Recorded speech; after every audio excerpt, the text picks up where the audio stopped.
Good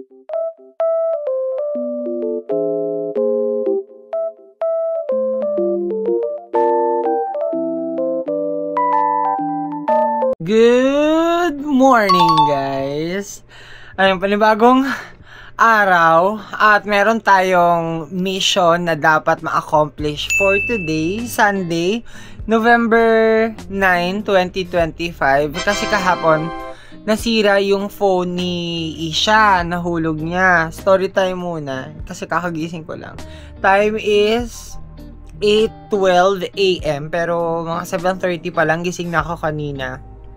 For some reason, nag-emergency alarm yung aking phone kanina mga bandang 3:00. Tapos, although nakatulog naman ako after nun, pero yung body clock ko ngayon, this past few days, is maaga na talagang nagigising.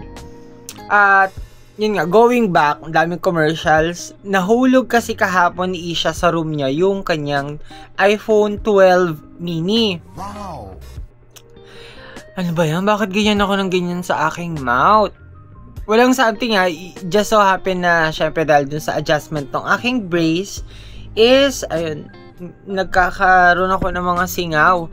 Yun nga, nahulog niya yung phone niya. Then, pagkahulog ng phone niya, na hinand me down ni Pao, nasira na talaga yung LCD. Bumigay na. Hindi na talaga. Wala na talaga. As in, blackout na. Yung una may screen pa ng konti, pero unti-unti biglang nag-blackout. Kaya, ayun, ang agenda or ang mission naming dalawa, isasama ko siya para alam niya kung ano yung mangyari. Kasi yun talagang kapatid ko. Sorry, Pat. Apaka-careless niya talaga minsan. Siniraan yung kapatid.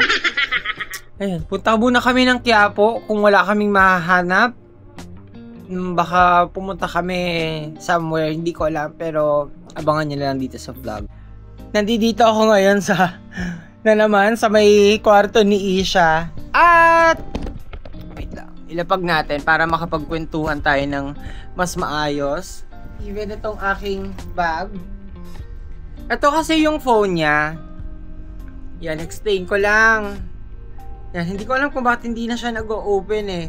Pero kahapon kasi nalaglag niya dito sa area na yan. Diyan siya nakatayo kahapon. Tapos bigla niya nalaglag.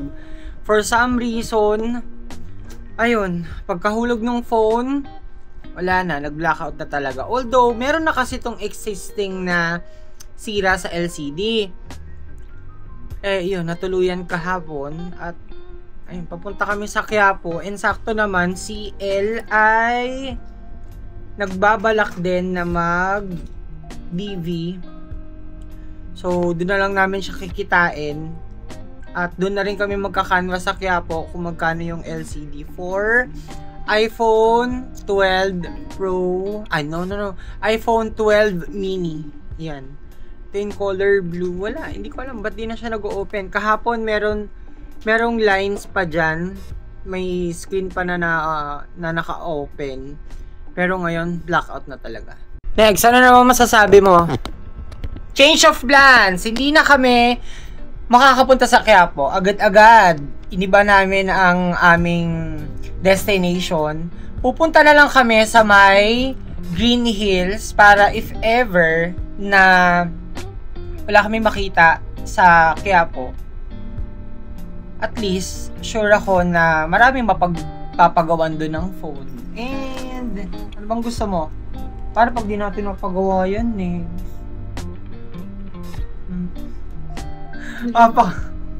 Apakalungkot mo naman. Dali, oh. Para pag di natin napagawa phone mo, ano mangyayari? Bibili yung bago. Anong bago? Huwag kang pangiti-ngiti, hoy!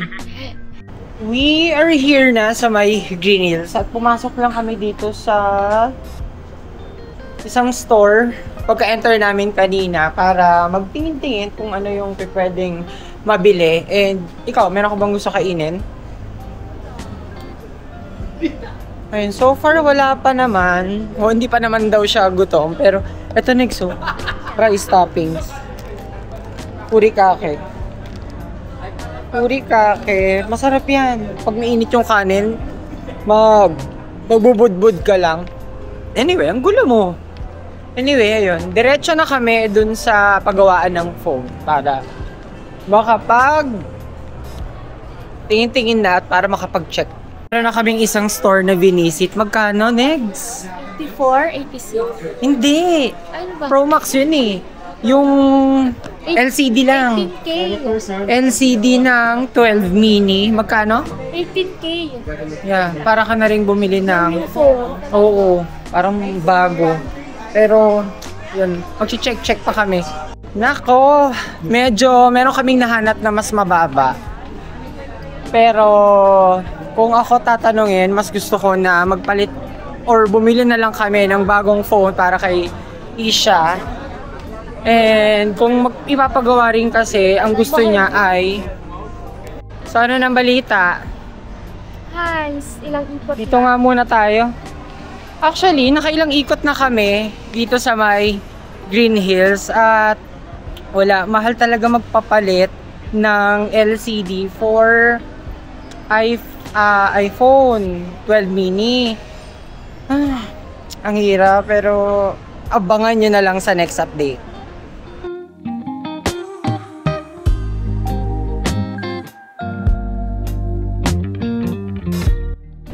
Okay na guys, eto na. Talagang nagkabudulan na po.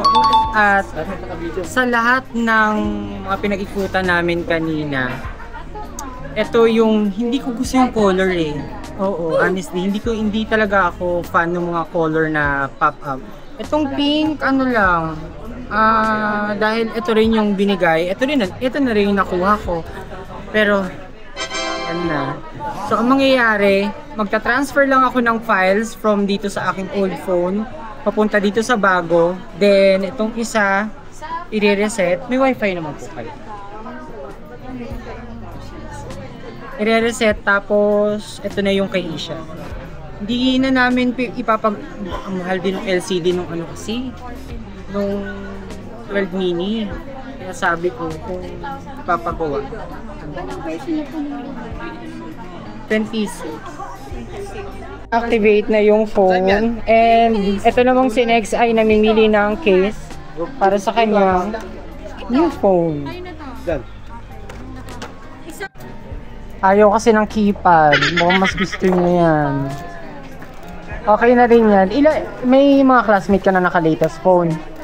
Wala. Ano lang? Ano mga phone nila? 14, 12, 13. 11. Pero itong akin guys, ay, magpapalagay na pala si Isha ng tempered glass. Yung akin naman is, ayun, syncing na yung aking iCloud. Ay, nako. Dapat nga Air eh, yung aking bibilin. Yun nga lang, wala na. Wait lang, labo nung cam. Bumagsak tayo sa Pro Max. Pero 2022 kasi since nung last na ako nag Pro Max, which is ano pa ata yun, 11 pa. Tapos nag 14 Pro, then ayun, 16 last year. Pero yun, buti na lang talaga nag-avail ako nung 2 terabyte na gig sa iCloud kasi hindi ako mahirapan na i-sync lahat ng photos, lahat ng videos, lahat ng files na nasa iCloud from transferring papunta sa bagong phone. Okay. Done deal. And ayun, na-set up na lahat. Yung itong 16 ni Isha, okay na rin. Meron ng bagong tempered, meron ng bagong case. Ayun. Drop by na lang kayo dito.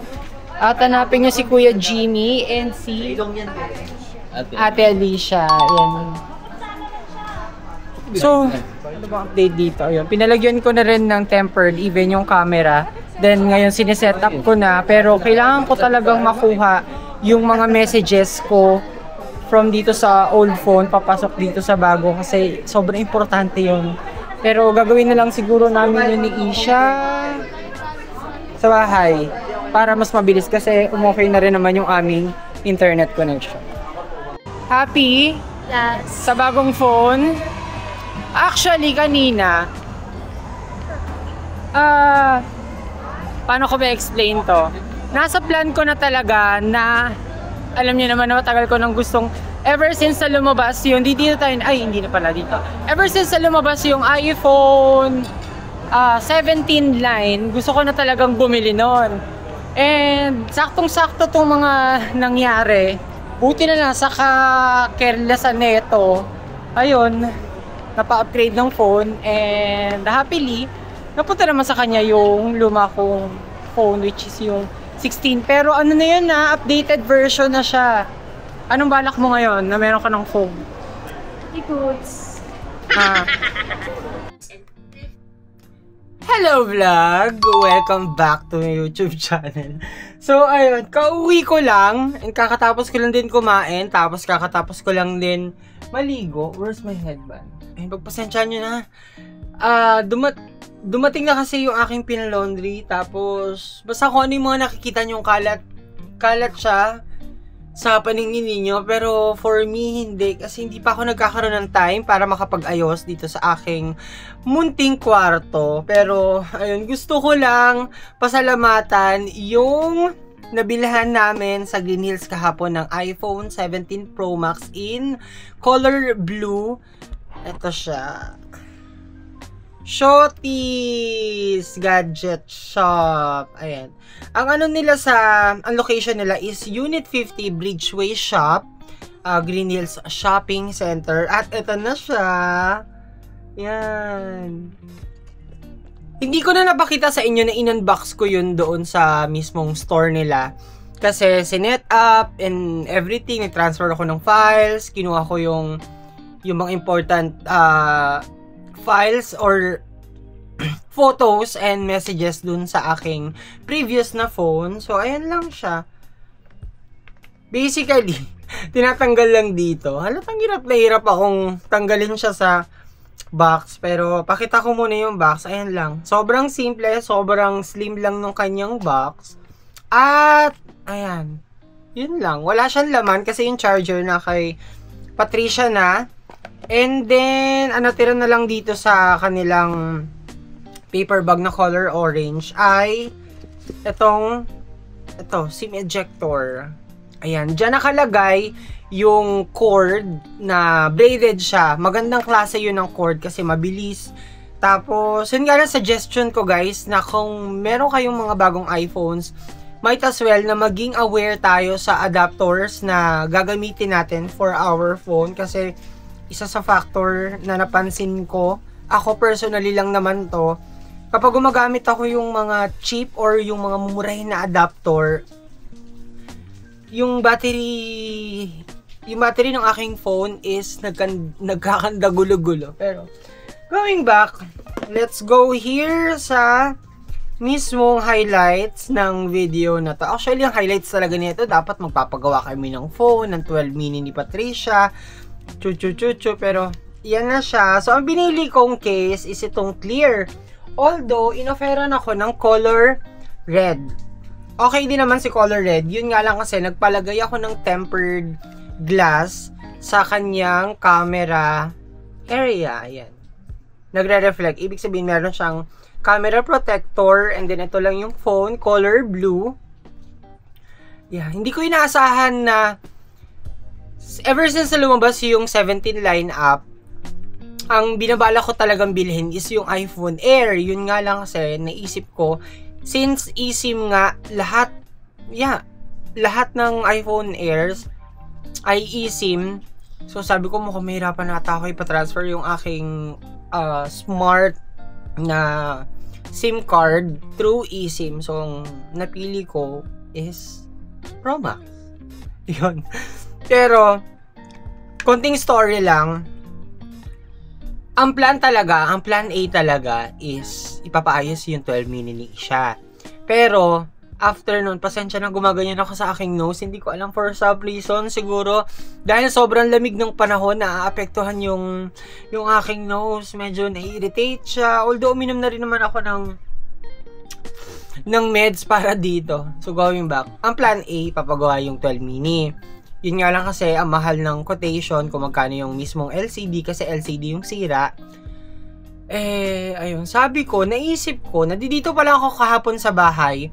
Sabi kong ganon, kung ipapaayos yung cellphone ni Isha, tapos, lumang version, or hindi rin naman siya yung latest kasi nga, hindi ako familiar kung anong year ni-release si 12 series.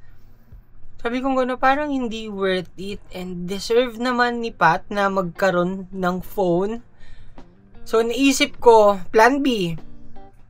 Kung mura lang din yung LCD, go. Sige, push natin na ipagawa yung LCD ng phone mo, whatsoever. Pero, nung nalaman ko yung price, nagre-range siya ng 5,000, 8,000. May nakita pa nga kami original, 18,000 for the LCD of 12 mini. So, sabi ko, not worth it. So, edi, plan C.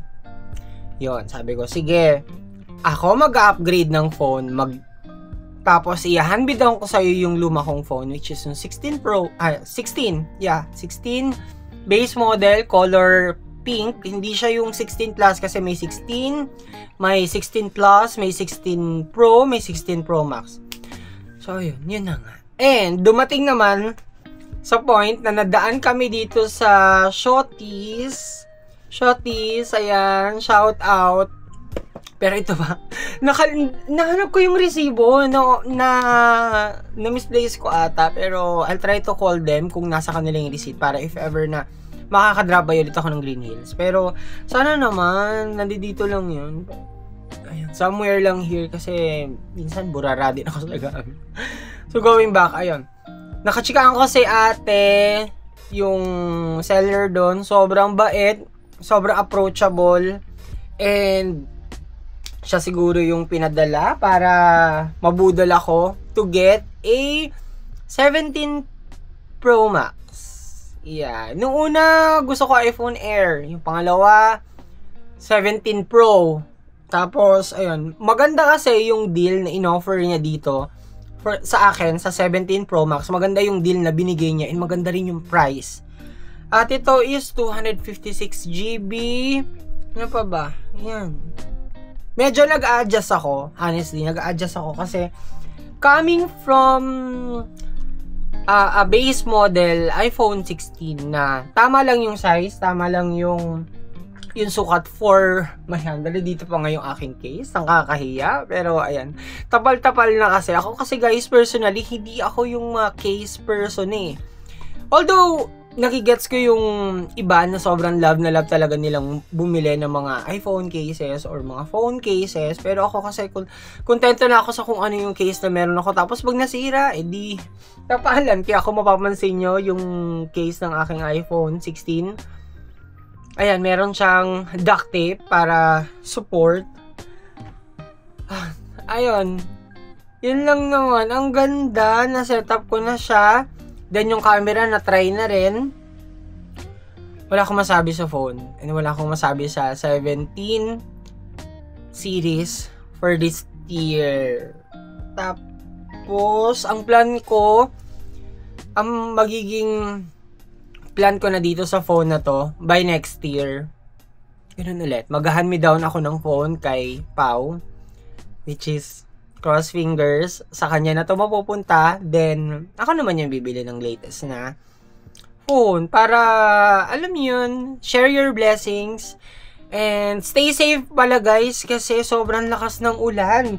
Hindi lang ulan guys ha, hangin, ang lakas ng hangin. Ayan, pero, yun lang guys. Thank you so much. Masyado na mahaba tong video na to. Thank you so much guys for watching. Don't forget to subscribe to my YouTube channel, Lance Ivan Vlog. And please, like and share this video if natuwa ka. So, see you on my next vlog. But, disclaimer, hindi po ako nagbabrag na chuchu sasabihin ng iba. Bumili ka ng bagong phone, napaka-insensitive mo, hindi mo man na naisip na magtipid sa panahon ngayon. Kumalma po kayo. Okay, bye!